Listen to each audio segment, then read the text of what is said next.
When I had a heart attack, I knew that there were people out there praying for me. I knew that that Sunday morning my name went up on the board as a prayer request, and that those people would pray for me through that week and beyond. I think whenever you belong to a big church, it's just like anything else. You belong to something kind of big. You do want to feel a more personal connection. And I know for us, Bible study was a really great way to get to know a group of people with our own kind of in the same stage of life that we are. This, for me, gives me an opportunity to get outside of my home and in an environment where I'm safe and comfortable and can share what's going on in my life, and I am so anxious to hear what's going on in everybody else's lives and not read it in a text or an email, but to actually be face to face with one another. Class has been there with cards, calls, prayers, mainly the prayers we covered. And then a lot of times they would bring in food just because they wanted to. I think a lot of people don't come because they feel like, oh, I don't know, more Bible study, I'm already getting that in church, you know what I mean?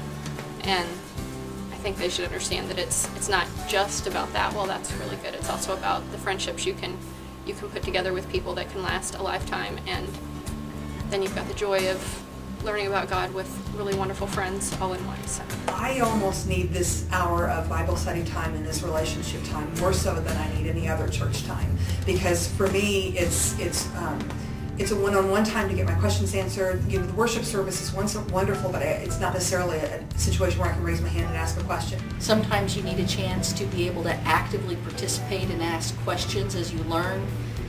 People learn well that way. We studied Genesis, the creation stories. Right before this, we studied the book Blue Like Jazz.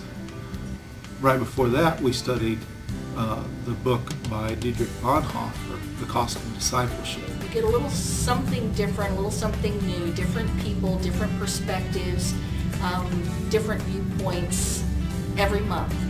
And I think that kind of keeps it fresh and new. We don't always all agree on everything, but everyone respects the other person's feelings and how they think about things. I know that I'm not out there alone trying to figure out this whole God thing by myself. It's just a really neat way to get to know other people, and you get to see them every week and study the Bible together, and you get to know them better that way. And I think it's a great way to make friends and keep them and have them there for a long time. I don't ever want people to feel like, oh, they're already a tight-knit group, I can't go in there. And also, just because we're single parents doesn't mean that we aren't open to anyone else coming and joining us. We know we could move around and choose another class and do those things if we wanted to.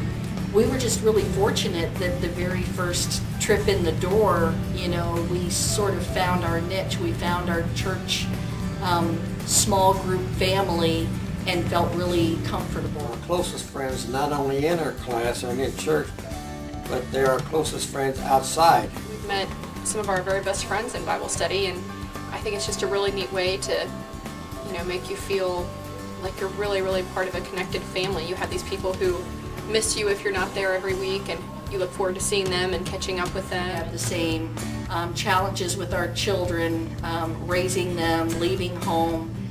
We're at similar points in our careers, and it's a really supportive environment, not just to learn more about Christ and to expand in that way in our walk with God, but to also get closer to people who are a supportive network. I don't have to go to a certain friend in that class. I believe that any one of them would be my friend in need. When we walk out of that room, hopefully we have a better understanding of who God is, who we are, our relationship with God, and what we should be doing the rest of the week. And my week would not be complete if I have not been here in church and Sunday school on Sunday. You go to the store to buy a pair of gloves to keep your hands warm and only wear one of them, you're losing half the bargain. Being able to feel like you're a part of a group, that you know people, that they are personally invested in you. Vacations together with people in our members of our class. We've done a lot of, going places, this and that, and we've raised our kids together, and we keep track of our kids, and now just keep track of each other's grandkids and things. We really want other people to come and join us as well. Yes, you could sleep a little bit later and you could stay in your pajamas a little bit longer, but I know it's important for me and for my family to come because it sets the tone for the whole week. The Bible is a thick book full of mystery, and we're trying to figure out that mystery together. It's always worth it. I'm always glad we came, and as long as we're all dressed and in the car, it's always better after we're done. It's easy for somebody to come in on Sunday mornings and be fed. Sunday school teaches you how to use what you've learned and feed others. I think that that's a big part of what it does. It teaches you how to use what you learn and how to connect with people who might need something from you that only you can give.